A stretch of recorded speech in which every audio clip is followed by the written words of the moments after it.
오직 나는 주의 풍성한 사랑을 힘입어 주의 집에 들어가 주를 경외함으로 성전을 향하여 예배하리이다. 주께 피하는 모든 사람은 다 기뻐하며 주의 보호로 말미암아 영원히 기뻐 외치고 주의 이름을 사랑하는 자들은 주를 즐거워하리이다. 죄인을 구원하여 주시는 하나님, 만세전부터 허물 많은 저희를 택정하여 주시고 독생자 예수님을 이 땅에 보내주셔서 죄와 사망에서 건져주신 은혜에 감사를 드립니다. 오직 하나님의 은혜로만 구원을 받은 저희가 하나님의 자녀된 감격을 안고 성전으로 나와 예배를 드립니다. 마음과 뜻과 정성을 다해 드리는 우리의 예배를 받아 주옵소서. 높고 높은 하늘의 보좌를 버리시고 이 낮고 천한 곳으로 오셔서 십자가를 지신 성자 예수님을 사모합니다. 대강절 기간이 깊어갈수록 우리의 심령은 주님께로 더욱 가까이 다가서게 하여 주옵소서. 모든 영광을 삼위일체 하나님께만 올려드리오며 예수님의 이름으로 기원하옵나이다. 아멘.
하나님은 통회한 마음으로 나온 삶들을 물리치지 않으십니다. 이제 우리 모두 함께 진정으로 우리들이 저지른 죄를 뉘우치고 고백합시다. 거룩하신 하나님 아버지, 성전에 올라온 저희가 은혜를 구하기 전에 회개합니다. 지난 한 주간 또한 저희는 성령님의 음성에 귀를 막은 채 믿음 없는 삶을 살았습니다. 끝없이 밀려오는 바닷물결같이 우리의 입에선 원망과 불평이 그치지 않았습니다. 마음의 중심에선 하나님의 섭리를 믿지 못하는 의심의 물결이 쉬지 않고 일어났습니다. 사랑하고 아껴 주어야 할 이웃을 향해서는 시기하고 분노하며 무관심하였습니다. 참마음으로 회개하오니 이 모든 일을 용서하시고 주님의 뜻을 이루는 참된 믿음의 자녀 되게 하옵소서. 예수님의 이름으로 이 고백의 기도를 드립니다. 그가 빛 가운데 계신 것 같이 우리도 빛 가운데 행하면 우리가 서로 사귐이 있고 그 아들 예수의 피가 우리를 모든 죄에서 깨끗하게 하실 것이요. 보라, 하나님은 나의 구원이시라. 주 여호와는 나의 힘이시며 나의 노래시며 나의 구원이심이라.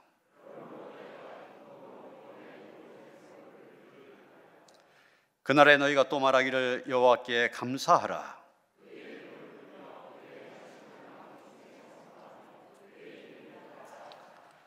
여호와를 찬송할 것은 극히 아름다운 일을 하셨음이니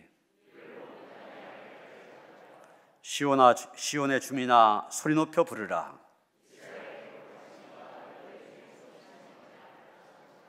아멘.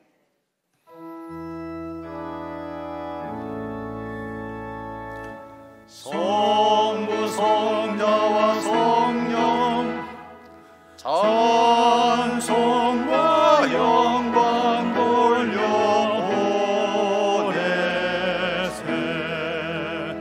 대초로 지금까지 또 영원 무궁토록 성삼위께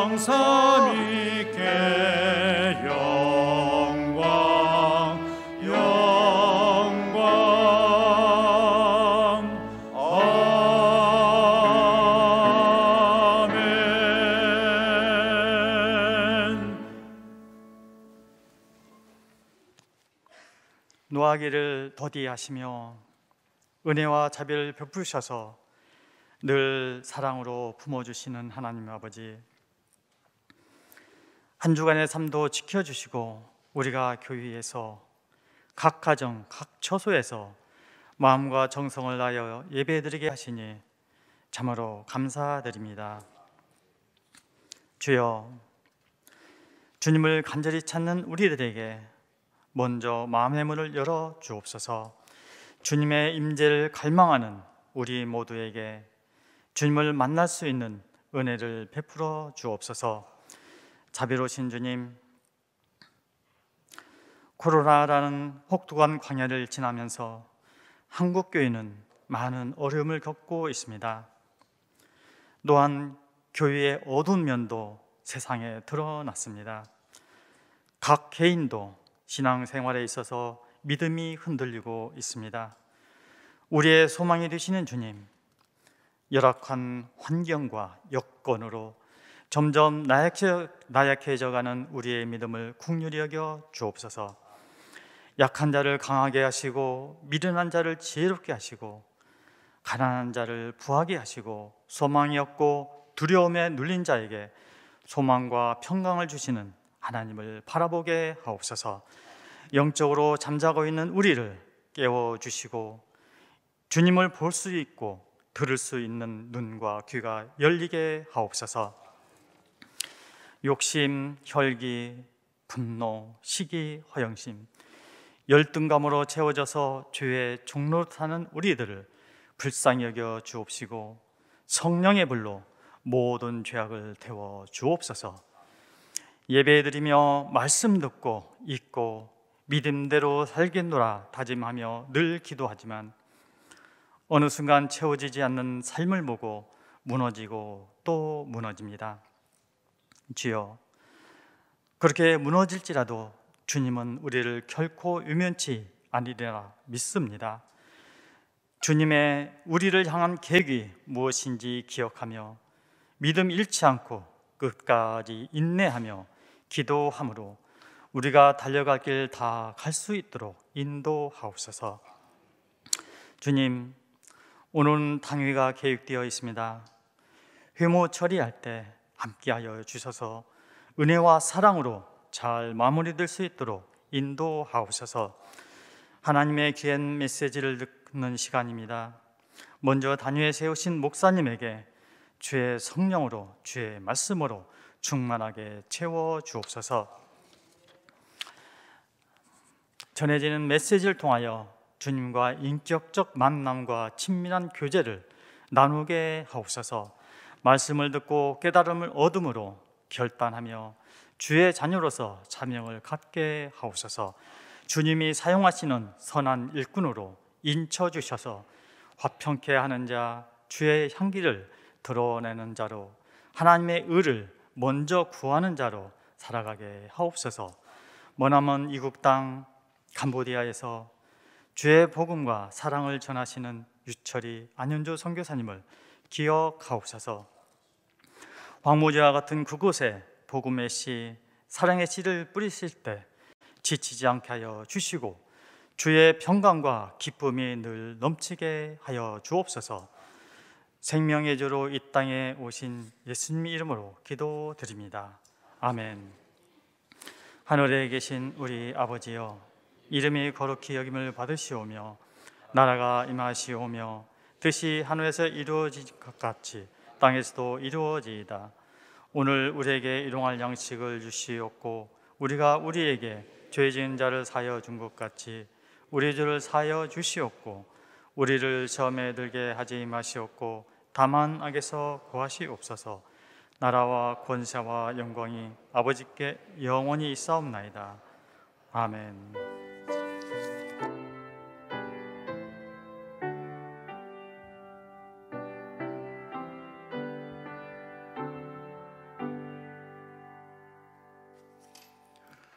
오늘 우리에게 주신 하나님의 말씀 누가복음 3장 7절로부터 18절까지의 말씀입니다. 신약 성경 92쪽입니다. 누가복음 3장 7절로부터 18절까지의 말씀 봉독합니다. 요한이 세례받으러 나온 우리에게 이르되 독사의 자식들아, 누가 너희에게 일러 장차올 진노를 피하라 하더냐. 그러므로 회개에 합당한 열매를 맺고 속으로 아브라함이 우리 조상이라 말하지 말라. 내가 너희에게 이르노니 하나님이 능히 이 돌들로도 아브라함의 자손이 되게 하시리라. 이미 도끼가 나무 뿌리에 놓였으니 좋은 열매 맺지 아니한 나무마다 찍혀 불에 던져지리라. 무리가 물어 이르되 그러면 우리가 무엇을 하리이까? 대답하여 이르되 옷 두 벌 있는 자는 옷 없는 자에게 나눠줄 것이요 먹을 것이 있는 자도 그렇게 할 것이니라 하고, 세리들도 세례를 받고자 하여 와서 이르되 선생이여 우리는 무엇을 하리이까 하며 이르되 부과된 것 외에는 거두지 말라 하고, 군인들도 물어 이르되 우리는 무엇을 하리이까 하며 이르되 사람에게서 강탈하지 말며 거짓으로 고발하지 말고 받는 급료를 족한 줄로 알라 하니라. 백성들이 바라고 기다림으로 모든 사람들이 요한을 혹 그리스도신가 심중에 생각하니, 요한이 모든 사람에게 대답하여 이르되 나는 물론 너희에게 세례를 베풀었거니와 나보다 능력이 많은 신이가 오시나니 난 그의 신발끈을 풀기도 감당하지 못하겠노라. 그는 성령과 불로 너희에게 세례를 베푸실 것이요 손에 키를 들고 자기의 타작마당을 정하게 하사 알곡은 모아 곡간에 들이고 쭉정이는 꺼지지 않는 불에 태우시리라. 또 그 밖에 여러 가지로 권하여 백성에게 좋은 소식을 전하였으나. 아멘.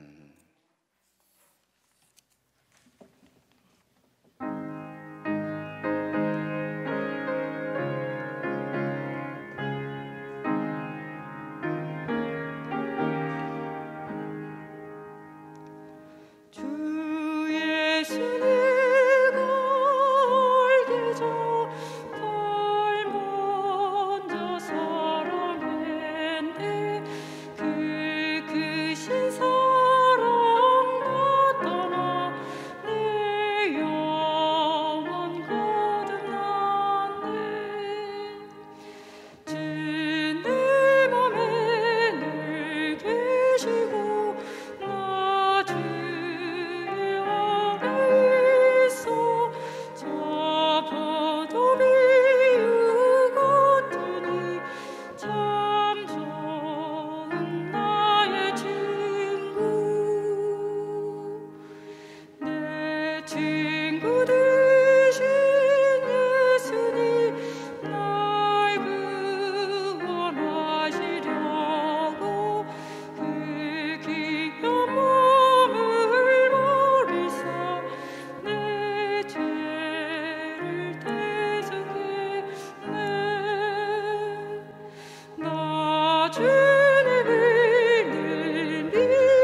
할렐루야.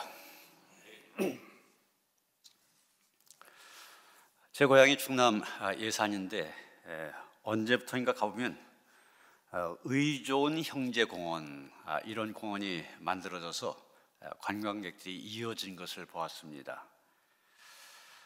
이 의좋은 형제 이야기는 1956년부터 2000년까지 45년 동안 초등학교 교과서에 수록이 되었었기에 이 자리에 웬만한 분들 다 귀에 익숙한 그런 이야기입니다. 고려 말에 예산에 실존했던 인물인 이성만과 이순 두 형제 이야기인데, 이 둘은 같은 마을에서 농사를 함께 지으면서 사이좋게 살았습니다. 가을이 되어 형제는 함께 벼를 수확해서 둘이 사이좋게 나누었습니다. 그런데 형이 먼저 이 가을에 신접살림을 시작한 동생을 생각하게 됩니다. 신접살림을 시작하게 됐으니 생각지도 않은 그런 지출, 수월찮게 들어갈 것이 뻔한데 내가 추수한 벼를 너무 야박하게 난 것이 아닌가, 그런 후회가 몰려옵니다. 그 길로 형은 논으로 달려가서 동생의 볕단이 자기 볕단보다 한 뼘쯤 더 높아지도록 옮겨 놓았습니다.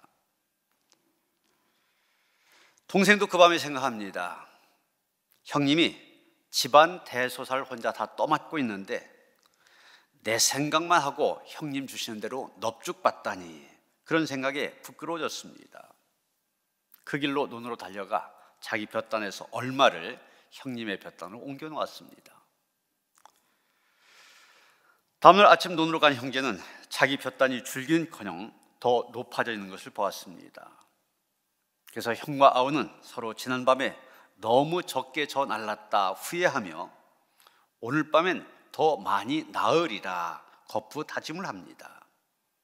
그러면서 밤마다 서로 옮기다가 만나게 되고 서로의 우애에 눈물을 흘렸다, 이런 이야기입니다. 이런 형제 간의 우애가 백성들에게 귀감이 된다 하여 연산조 3년에 우애비라고 하는 것을 건립합니다. 이 비가 1918년 발견되었고 예산군에서는 이것을 기리기 위하여 2002년 대흥동원 앞에 의좋은 형제상을 건립하고 2004년 12억 원을 들여서 의좋은 형제 테마 공원을 조성했다는 것입니다. 흔히들 이 세상을 가리켜서 각박한 세상이다, 그런 말 합니다. 도무지 다른 삶의 처지는 생각할 겨를이 없는 그런 세상이라는 뜻입니다. 새벽부터 밤늦도록 오로지 나만을 생각하고 우리 가정만을 생각해도 모자라는 그런 상황에 어떻게 다른 사람의 처지를 생각할 겨를이 있겠느냐, 그런 것입니다. 앞서 말씀드린 이성만과 이순, 이 의존 형제 이야기가 요즘에 이 각박한 세상과 다른 점이 있다면 그것은 자기보다는 다른 사람의 처지와 입장을 먼저 존중해 주었고 생각해 주었다는 것입니다. 형은 자기보다는 신접살림에 빠듯한 아우를 걱정해 주었고, 아우는 자기보다는 형의 그 큰 살림살이에 대해서 더 걱정해 주었습니다. 여러분, 이렇게 하나님을 모르는 사람들도 남의 처지와 형편을 자신의 이익보다 우선시하는 그런 삶, 너무나 아름다워서 우애비란 비석을 세워 후대에 남길 정도로 귀하게 여긴 것입니다. 우리는 지난주에 이어서 오늘도 누가복음을 통해서 그려진 세례 요한에 대해 두 번째로 살펴보고자 합니다. 그런데 이 누가복음에 보면 다른 복음서에는 나오지 않은 그런 내용들이 여러 나오는 것을 보게 됩니다. 예수님과 세례 요한의 탄생 기사, 이 누가복음에만 나옵니다. 강도 만난 사람과 착한 사마리 사람의 이야기, 뽕나무에 올라간 삭개오의 이야기, 십자가에 매달린 두 강도의 이야기, 이런 이야기들 마태, 마가, 요한복음에 나오지 않습니다. 오늘 본문의 내용도 마찬가지입니다. 오늘 본문 비슷한 내용이 마태복음에 나오고 있지만 10절 이하의 말씀은 오직 이 누가복음에만 기록해주고 있다는데 특징이 있다고 할 것입니다. 세례요한은 예수님의 사역을 준비하면서 광야에서 외치고 있습니다. 7절서부터 9절까지의 말씀 봅니다. 독사의 자식들아, 누가 너에게 일러 장차올 진노를 피하라 하더냐. 그러므로 회개에 합당한 열매를 맺고 속으로 아브라함이 우리 조상이라 말하지 말라. 내가 너에게 이르노니 하나님이 능히 이 돌들로도 아브라함의 자손이 되게 하시리라. 이미 도끼가 나무 뿌리에 놓였으니 좋은 열매 맺지 않은 나무마다 찍혀 불에 던져지리라. 이런 듣기만 해도 오싹한 그런 말씀 아닙니까? 참 무서운 메시지입니다. 여기 요한이 말하는 독사, 광야의 뱀을 가리키는 것입니다. 광야의 뱀, 광야에 사는 뱀, 크기는 작지만 잘 속이는 재주가 있었습니다. 사도행전에 보면 바울이 멜리데 섬에 들어가서 이 뱀에게 당한 일이 있었죠. 그런 것처럼 때로는 나뭇가지로 오인되어 방심하다가 갑자기 달려들어서 물고 늘어지는 그런 성질을 지니고 있다고 얘기합니다. 세례를 받기 위해서 나온 무리들에게 독사의 자식이라고 얘기합니다. 아주 수치스러운 그런 칭호이고 사단의 자식이란 저주와 비슷한 모욕적인 욕설이기도 합니다.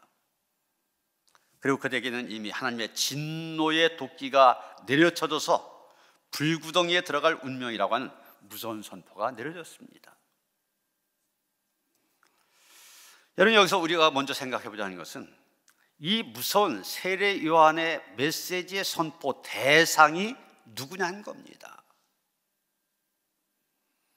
마태복음 3장 7절부터 10절까지 와도 같은 이야기가 나오는데 이 마태복음과 누가복음 비교해보면 비슷하면서도 차이점이 하나 있는 것을 보게 됩니다. 그게 바로 대상이 다르다고 하는 것입니다.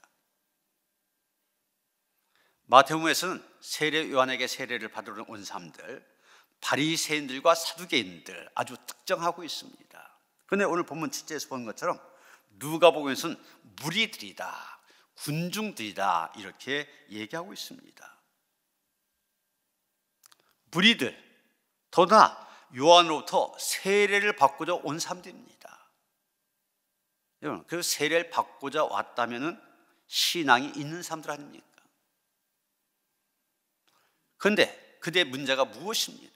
문제가 무엇이기에 독사의 자식들아 이렇게까지 그들을 책망하고 있습니까? 이유는 다른 거 아닙니다. 분명 세례 받으러 온 것을 보면 신앙의 사람들입니다. 그런데 문제는 그 신앙이 잘못된 신앙이었다고 하는 것입니다. 이 사람들은 생각합니다. 회개하지 않으면서도 속으로 어떻게 생각하냐? 나는 아브라함의 자손이다, 자부한 그런 사람들이었습니다. 분명 그들에게는 남다른 구원의 확신이 있었습니다. 적어도 자신들은 아브라함의 후손으로서, 유대인으로서, 하나님의 택한 선민으로서의 자격이 있었기 때문에 우리는 분명히 구원에 이를 수 있다, 이런 확신이 있었습니다. 요한 바로 이것을 문제 삼고 있는 것입니다. 임하면 됐다, 안주하는 신앙, 이 신앙을 향하여서 독사의 자식이라고 심판의 메시지를 퍼붓고 있는 것입니다. 우리나라에서도 한때는 소위 구원파라고 한 이단이 교회를 혼란하게 한 적이 있었습니다. 여기서는 다른 것 강조하지 않습니다. 구원의 확신만을 강조합니다. 몇 년, 몇 월, 며칠 어디에서 구원을 받았는지 그 확신만 있으면 그 사람 구원받는 겁니다. 구원의 확신만 붙잡고 있으면서 신앙의 이름으로, 하나님의 이름으로 내가 무엇을 해야 되냐, 이것에 대해서는 관심도 없고 고민도 하지 않습니다. 오늘의 나의 삶과 나의 신앙에 대해서 돌아보면서 회개할 걸 회개하고 또 새롭게 결단한다든지 이런 거 전혀 없습니다. 그저 난 구원받은 삶이다, 그 안도감 속에서 하루하루를 살아갑니다. 우리 역시 이렇게 살았다면 독사의 자식이라는 요한의 책망에서 벗어날 수 없을 것입니다. 그리고 그렇게 붙잡은 우리의 믿음이라고 하는 것, 야고보의 지적대로 하면은 죽은 믿음, 썩은 믿음, 능력 없는 믿음에 불과함을 알아야만 됩니다. 세례와는 이런 신앙에 대해서 회개에 합당한 열매 또는 좋은 열매 맺지 않는 나무다 일침을 가하고 있고, 이런 신앙 찍혀서 불에 던짐을 면키 어렵다고 책망하고 있습니다. 편안한 마음으로 우리는 구원받은 사람들이니까 그 마지막 방점으로 세례만 받으면 된다, 이렇게 생각하고 세례원을 찾아가던 무리들, 이제 이 책망을 들으면서 그 가슴이 저려오기 시작합니다. 두려움이 생기기 시작합니다. 안주하는 거짓 평안의 심령에 돌멩이가 던져져서 소용돌이가 쳐지기 시작하였습니다. 지금까지 괜찮다고 생각했는데, 잘해왔다고 생각했는데, 지금까지의 나의 신앙, 나의 삶에 무언가 잘못되었다, 이런 깨달음이 일기 시작하였습니다. 당장 무엇인가 뒤집지 않고서는 견딜 수 없는 충동에 휩싸이기 시작합니다. 그러면서 여기저기에서 외쳐대기 시작합니다. 무리들이 외쳐댑니다. 그러하면 우리가 무엇을 하리까? 세례들도 외쳐댑니다. 선생이여, 우리는 무엇을 하리까? 이제는 로마 군병들마저 외쳐대고 있습니다. 우리는 무엇을 하리까? 오래전 이야기입니다. 지금은 고인이 되신 빌리그레함 목사님, 영국 런던에서 부흥회를 인도하고 있는데 얼마나 은혜스러웠는지 연일 10,000명 이상 모여들었고, 집회 마지막 날 저녁에는 커다란 스타디움에 여러분 보신 것처럼 10만 명 이상의 군중들이 운집을 하였습니다. 어느 목사님 부인도 그 마지막 집회에 참석해서 뒷자리에 앉았습니다. 조금 있으니까 어떤 남자가 이 부인 옆자리에 앉았습니다. 얼뜻 쳐다보니 도무지 믿는 냄새가 나지 않는 사람이었습니다. 좀 있으니 또 한 사람이 그 남자 옆에 앉는데 약간 술 냄새도 났습니다. 두 남자 서로 모르는 사람 같았었는데 금방 친해져서 설교 시간인데도 서로 잡담을 합니다. 저 목사 얘기 전부 거짓말이야. 그럼 헌금 뜯어내라고 저러고 있어. 옆에서 그런 말 듣더니 목사님 부인 굉장히 언짢았습니다. 가만히 보니까 믿으러 온 사람들이 아니라 비방하러 온 사람들이었습니다.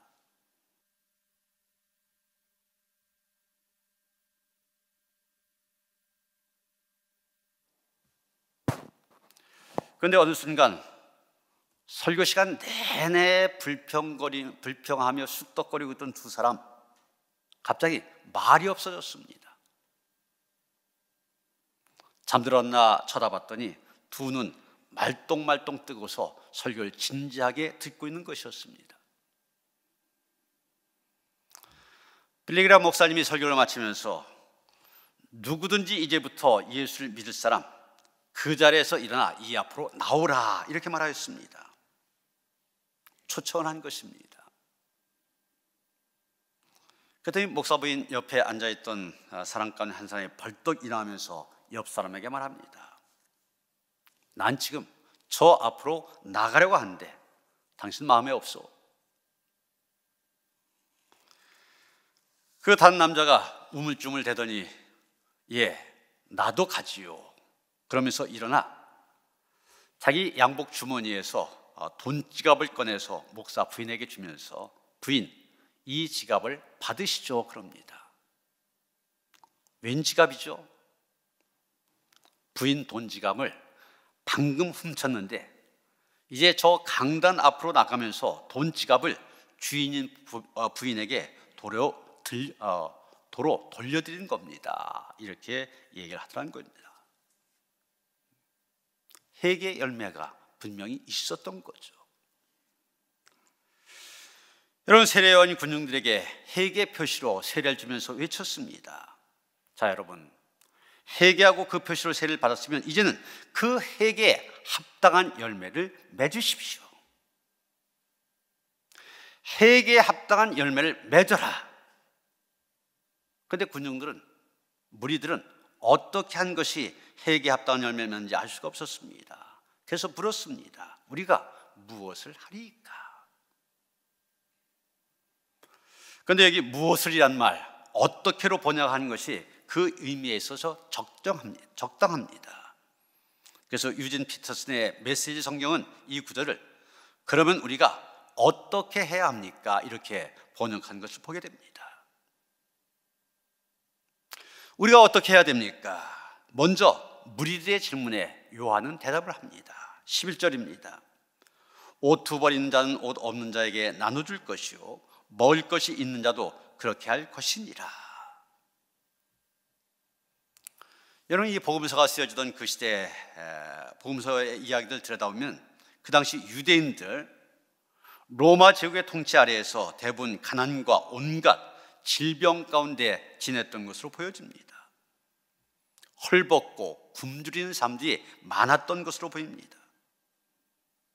무엇을 먹을까, 무엇을 마실까, 무엇을 입을까 하는 염려, 모든 사람들에게 일상화되어졌던 것으로 보여집니다. 이때 옷이 두 벌 있는 사람, 옷 없는 사람을 생각하지 못합니다. 먹을 것이 남아도는 사람, 먹을 것이 없는 사람들에게 관심을 갖지 못합니다. 바로 이것이 죄라는 얘기입니다. 그런데 이 사람들이 생각합니다. 그런 자기의 죄는 깨닫지 못하고 그저 물로 세례를 받기만 하면 하나님의 진노와 심판 피할 수 있겠다 생각하는 것, 악한 생각이라는 얘기입니다. 그래서 그런 자들 요한에게서뿐만이 아니라 예수님께로부터 독사의 자식들아 말을 듣지 않을 수 없었던 것입니다. 대부분의 사람들이 어려운 가운데 살아갈 때, 그래서 가진 자들의 관심과 나눔의 정신이 절실히 필요할 때, 아니 내가 남의 것 훔치거나 빼앗지 않았고 내 것 가지고 내 마음대로 하는데 무슨 잘못이냐 항변하는 사람들이 있습니다. 그런 사람들 향해 세례 요한 말할 것입니다. 독사의 자식들아, 이 사회에 해롭기만 하고 전혀 도움이 되지 않을 사람이라는 얘기입니다. 소리 안 나게 숲이나 땅속에 숨어서 먹이를 노리다가 불길이 지면에 번지면 스스로 기어나와 재빨리 도망치는 독사처럼 이 사회에 항상 해로운 존재로 있다가 위기가 닥치면 혼자만 살아남겠다, 제일 먼저 도망치는 이기주의자들, 개인주의자들, 그런 자들 향하여서 요한은 독사의 자식들아 책망하고 있는 것입니다. 세례요한뿐만 아니라 예수님께서도 그런 자들 향하여 준엄한 심판을 선고하셨습니다. 가난하고 소외된 사람들을 위한 사회적 관심이 결여된 믿음, 참 믿음이 아니라는 것입니다.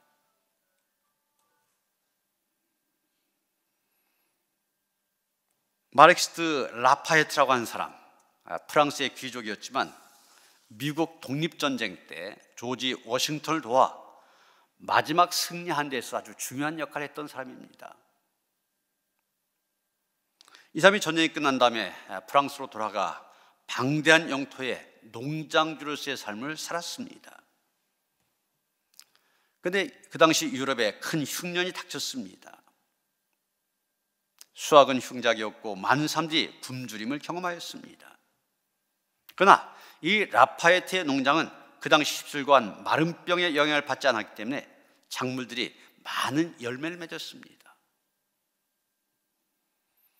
지금 가운데 한 사람이 라파에트를 찾아와 충고를 합니다. 지금 밀농사가 흉년이 들어 밀값이 매우 뛰었네. 지금이 밀을 팔 때라네. 그때 라파에트는 흉작으로 고통당하는 농부들 생각하면서 이렇게 대답했다는 것입니다. 아닐세, 지금은 팔 때가 아니라 나누어 줄 때이네. 여러분이 대강절 주님의 오시는 길을 준비해야 될 때입니다. 주님의 오시는 길을 어떻게 준비할 수 있습니까? 바로 나눔과 섬김으로 준비해야 됩니다. 우리가 어떻게 해야 됩니까? 두 번째 세리들의 질문에 요한은 대답합니다. 13절 보면 부과된 것 외에는 거두지 말라. 그 당시 세리들, 유대 백성들로부터 가장 미움과 경멸과 정죄를 받는 사람들이었습니다. 그들은 우선 침략국이며 지배국가인 로마 제국을 위하여 일하는 사람들이었습니다. 그래서 매국노로 불려졌던 사람들입니다. 거기에다가 로마 정부에서 바치도록 부과된 세금만 백성들에게 거는 것이 아니라 자기 자신들이 치부하기 위하여서 상부에서 부과된 세액보다 더 많은 세금을 걷어서 그것은 인마의 포켓, 일삼는 사람들이었습니다. 따라서 이들은 동족에게 고통을 주는 민족 반역자들이었습니다. 탐욕의 노예가 되어 자신이 호의호식하기 위하여 일종의 사기 행각과 강도질을 일삼는 사람들이었습니다. 그래서 유대인들에게 보면 세리 그러면 언제나 죄인, 창기 함께 언급된 것을 보게 됩니다. 요한은 그런 자들의 그런 정직하지 못함을 질책하면서 회개하라, 일갈한 것입니다.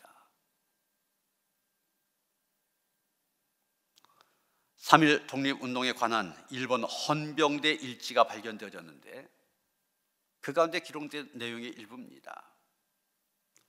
무라카미 헌병대장과 부하 다나카 둘 사이의 대화 내용이 기록되어 있는데 이런 내용입니다. 이번 폭동은 3.1 운동을 가리키는 것이죠. 이번 폭동은 조선 야소 교인들이 주도해서 생긴 일이니 주동자를 색출해서 잡아들여야 된다. 그들에게 예수를 믿는지 먼저 물어보고 믿는다고 하면 무조건 잡아들여라.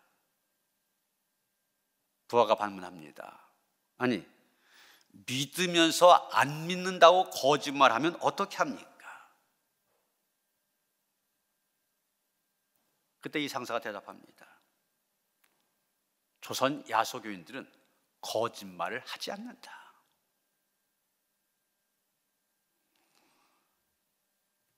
초기 우리나라의 기독교가 들어왔을 때 예수 그리스도를 한자음 그대로 야소 기독 그랬거든요. 그래서 초기 교인들 한자음 그대로 야소 교인 이렇게 불렸습니다. 그런데 하나님을 믿지 않는 일본 사람들까지도 이 야소 교인들의 정직한 삶을 인정했던 겁니다. 일제시대 당시 기독교인 그러면 거짓말하지 않는 사람들, 아예 일반적으로 그렇게 인식이 되어졌습니다.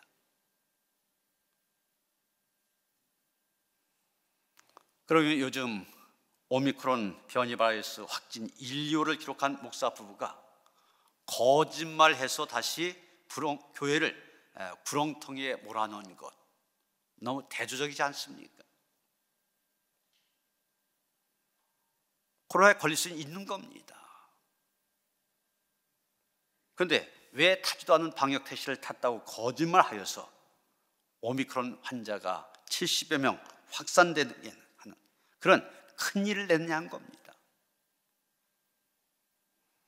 그러다 보니 이에 대한 비난이 거세지 않습니까? 인터넷 댓글 보면은 참 읽기 어려운 말들이 많이 나옵니다. 개독이다, 먹사 부부다, 사회의 암적인 존재다, 심지어는 빨리 죽어서 그토록 원한 천국에나 가버려라, 이런 끔찍한 내용들, 기독교인을 비난하는 그런 내용들이 나오고 있습니다. 교회가 이 구렁텅이에서 빠져나갈 길은 하나뿐입니다. 선교 초기 기독교인들, 야소교인들이 보여준 그 선한 영향력을 본받는 것입니다. 그들은 나는 야소교인이다, 정체성을 가지고 정직함으로 하나님과 동행한 삶이었습니다. 우리가 어떻게 해야 합니까? 세 번째, 군인들의 질문에 요한 대답합니다. 14절 보시면 사람에게서 강탈하지 말며 거짓으로 고발하지 말고 받는 급료를 족한 줄로 알라. 요한에게 나온 사람들 가운데는 군인들도 있었습니다. 여기 군인들은 로마 병정들이 아니라 유대인 병사들을 가리킵니다. 로마 제국의 지배 아래 있던 유대인들이 자체의 군대를 갖고 있지 않았기 때문에 사실 이들은 군인들이라기보다는 일종의 경찰 역할을 하는 사람들이었다, 그렇게 이해할 수 있을 것입니다. 특히 세리들의 세금 징수한 일을 도우며 그를 보호하는 일을 주로 하는 경찰이었을 것으로 보여집니다. 이들이 어떤 일을 했습니까? 세금을 내기 힘든 사람에게서 억지로 세금을 걷는 일을 맡아 해줍니다. 부당한 과세에 저항한다든지 세리에게 분풀이 하려고 하는 사람들 공권력으로 제압한다든지 관가에 끌고 가는 그런 일도 했을 것입니다.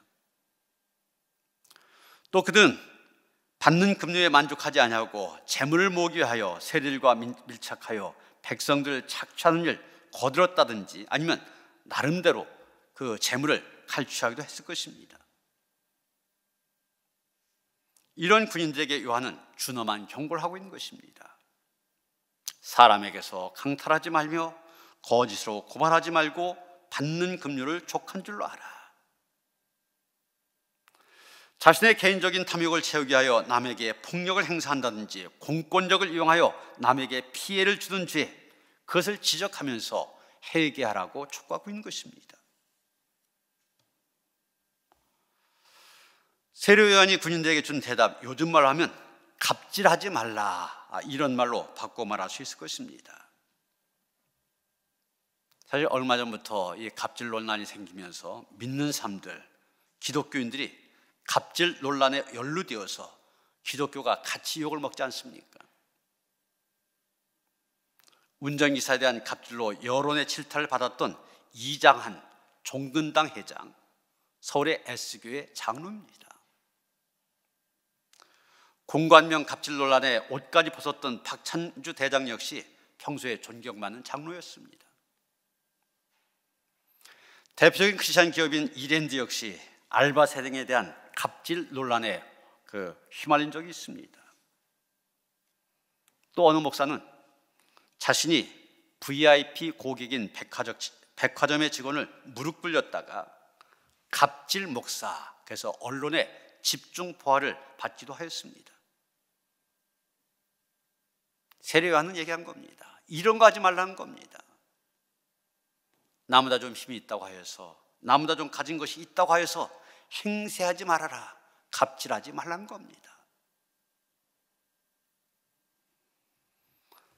사랑하는 성도 여러분, 오늘 본문의 이야기는 2000년 유대 광야에 있었던 사람들뿐만 아니라 오늘 지금 이 땅에는 그리스도인들과 교회가 귀 기울여 들어야 될 메시지를 담고 있습니다. 세례 요한이 외친 말들이 우리의 귓전을 때리고 우리의 가슴을 치는 하나님의 말씀으로 들려져야만 됩니다. 그가 던졌던 한마디 한마디 말이 다 오늘날 하나님께서 우리를 가르쳐 하신 말씀이 아닌가 곰곰이 생각해 봐야 할 것입니다. 나와 한국교회가 바로 독사의 자식은 아닌가? 나와 한국교회 진정한 회개는 하지 아니하고 그저 재앙과 고난 피하려고만 하지 않는가?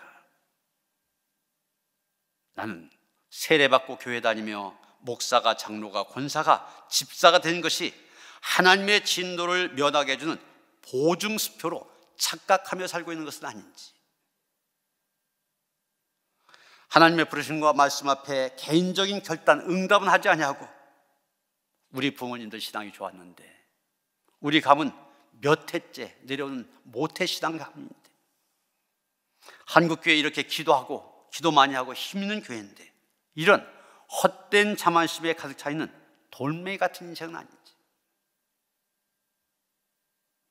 우리의 죄가 무엇인지도 알지 못하고 우리의 문제가 무엇인지 하는 의식도 없이 우리가 어떻게 합니까? 질문조차 하지 않고 지내는 나와 한국교회는 아닌가? 이러한 질문들 우리 스스로에게 던지며 우리는 두려운 마음을 가져야 할 것입니다. 지금 위기의 때입니다. 코로나 바이러스 때문이 아닙니다. 회개에 합당한 열매를 맺지 못한 우리의 모습 때문에 위기입니다. 이때 우리는 마땅히 우리가 어떻게 해야 합니까? 하나님께 여쭤봐야 할 것입니다. 그리고 이 물음은 내가 잘못한 것이 무엇인가, 내게 부족한 것이 무엇인가로 이어져야 됩니다. 그 질문 앞에서 자신의 진실된 모습을 돌아보고 회개함으로 주님의 오시는 길도 준비하고 함께 구원의 은혜에 참여하는, 구원의 기쁨에 참여하는 그런 은혜가 넘치시기를 주님의 이름으로 축원합니다. 하나님, 세례 요한을 통하여서 유대 광야에 외쳤던 그 말씀, 우리의 심령에도 들려진 말씀이 되어지길 원합니다.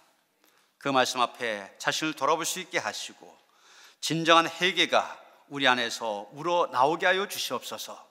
그래서 회개 합당한 열매 맺게 하시고, 그래서 정말 하나님의 구원받은 백성으로 살아갈 수 있도록 함께 하시옵소서. 예수 그리스도 이름 받들어 기도하여 싸움나이다. 아멘.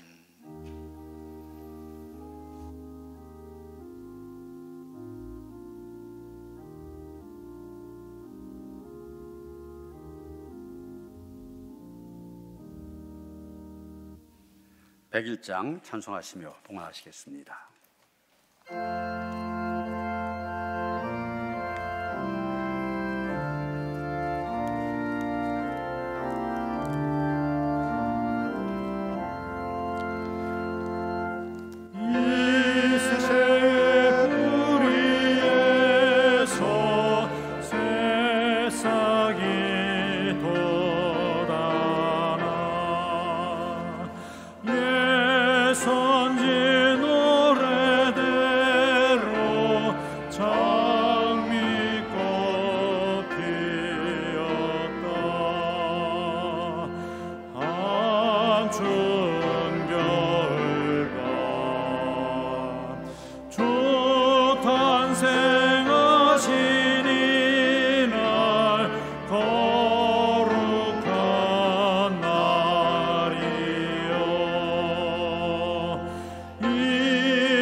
참신과 참사랑 우리를 구하셨다. 영광의 날이요.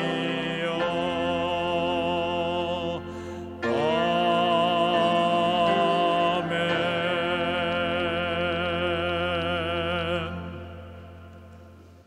주님의 오심을 간절함으로 기다리는 성도들이 거룩한 주님 앞에 나와 영과 진로 예배를 드립니다. 바로 이 자리에 찾아오셔서 우리 가운데 함께 하시옵소서. 우리를 찾아오신 주님으로 말미암아 우리에게 은혜가 있게 하시고 능력이 있게 하시고 넉넉히 이 악하고 불의한 세상 이기기에 부족함이 없게 하여 주시옵소서. 우리 안에 있는 모든 죄악을 이기고 하나님의 의로운 백성으로 우뚝 서게 하시옵소서. 하나님을 예배하면서 정성된 예물을 드립니다. 믿음으로 드린 예물 기쁘게 받아 주시옵시고 드린 손길들 축복하여 주시옵소서. 드린 성도들의 삶과 가정, 자녀들, 생업을 축복하여 주셔서 하나님께 주시는 풍성함이 날마다의 삶 속에 넘치게 하시옵소서. 그리고 드려진 물질 축사하시사 쓰여진 곳곳마다 하나님의 존귀한 이름만이 더 널리 전해지게 하시며 더 많은 사람들 구원에 이르게 하는 데 쓰임받는 물질 되게 하시옵소서. 우리 주 예수 그리스도 이름 받들어 간절히 축원하며 기도하옵나이다. 아멘.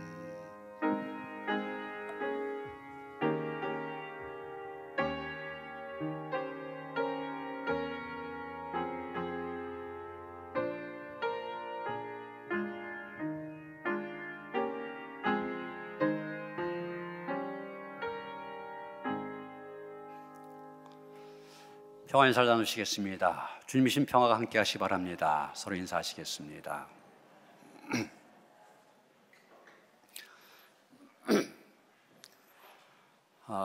설교 시간에도 말씀드린 것처럼 지난 주간 우리 교인 가운데 확진자가 한 분 나왔습니다. 그런데 그분이 우리 교회 예배에 참석한 지는 좀 됐고 또 교인들 가운데 밀접 접촉이 있었던 분들도 다 검사를 했더니 더 이상 이상은 없어갖고서 지금 그 센터에서 이렇게 치료를 받고 있는 그런 상황입니다. 또 우리 교육 가운데 그 교사이신 한 분은 가르치는 그 교실에 들어갔는데 그 학생 둘이 확진이 되어 갖고서 오늘 예배에 참석도 못했습니다. 미출고에는 어느 중학교에서는 57명이나 확진이 되었다고. 그런데 왜 이런 말씀을 드리냐면은 우리가 더 조심해야 된다는 얘기입니다. 위드 코로나 되면서 우리가 조금 이렇게 풀어졌는데 여러분 바깥에서 생활하는 것도 마찬가지고 교회 오실 때도 철저하게 이 방역 지침 잘 지키시면서 그럴 때 우리가 안전한 가운데 하나님을 예배할 수가 있습니다. 더욱 모든 일에 주의하시면서 방역에 더욱 협조해 주시기를 부탁을 드립니다. 3부 예배 끝난 다음에 바로 이 자리에서 당에 모이도록 하겠습니다. 위층에 계신 분들은 아래로 내려오셔서 지금 상황이 그러니까 빨리 끝날 수 있도록 하겠습니다. 바로 내려오셔서 당에 임할 수 있도록 해주시기 바랍니다. 대강절 특별 새벽기도에 벌써 절반이 지나갔습니다. 남은 시간도 더욱 모여서 함께 기도하며 은혜하는 일에 힘쓰시길 바랍니다. 오늘 당회를 통해서 신천 권사, 신천 집사 새로운 임원들이 선출되어집니다. 이분들 그냥 오늘 뽑힌다고 해서 되는 것이 아니라 꼭 교육을 마쳐야만 됩니다. 20일 날 계획되어 있으니까 이명 권사님들, 이명 집사님들도 참고할 수 있고 교육을 받을 수 있도록 하시기 바랍니다. 1월 둘째 주일 세례주일 세례식이 있습니다. 신청하시고 사전 꼭 세례 교육을 받아야 됩니다. 주변에 있는 교육 일정 참고하시고 꼭 받을 수 있도록 하시길 바랍니다. 신년도 교회학교 각 부서에서 헌신할 교사 모집하고 있습니다. 기도하신 가운데 많은 분들이 봉사하는 일에 참여하시길 바랍니다. 정춘래 권사님, 조승훈 이준 집사님 가정 이사하셨습니다. 축하를 드립니다. 권정희 권사님, 이선자 사모님 병원에 입원하셨습니다. 위에서 기도해 주시길 바랍니다. 정교원 권사님 모친 한옥희 권사님 시어머니 되십니다. 하나님의 부르심을 받으셨습니다. 주님의 위로가 함께 하시기 바랍니다. 다 일어나셔서 518장 찬송하시겠습니다.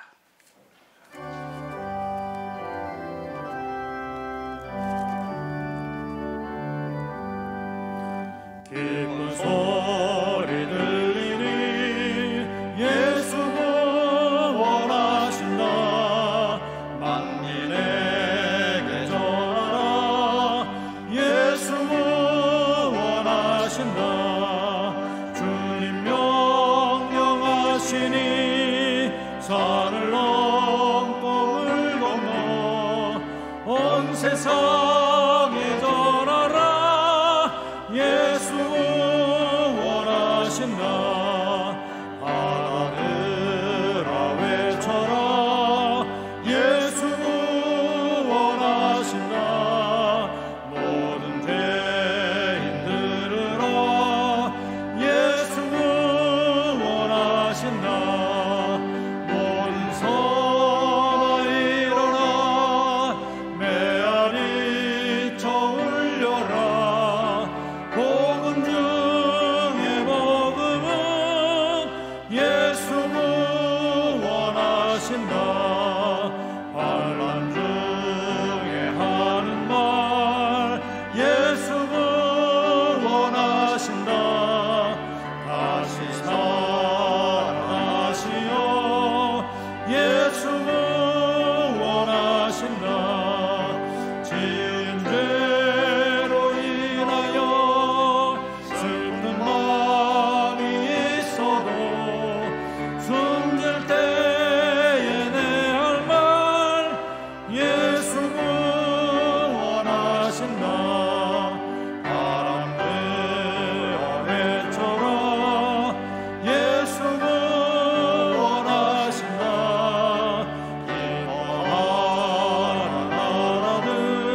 예수 그리스도의 은혜와 하나님 아버지의 그 극진하신 사랑과 성령의 감화감동 역사하심이 우리의 귀가 열려져서 세례 요한을 통하여서 전해지는 하나님의 말씀 들려지게 하시고 들음으로 인하여서 우리가 회개하고 회개에 합당한 열매를 맺어 하나님의 구원에 함께하길 원하며 구한 모든 성도들 가운데 이제로부터 영원토록 함께 하시옵기를 간절히 축원하옵나이다.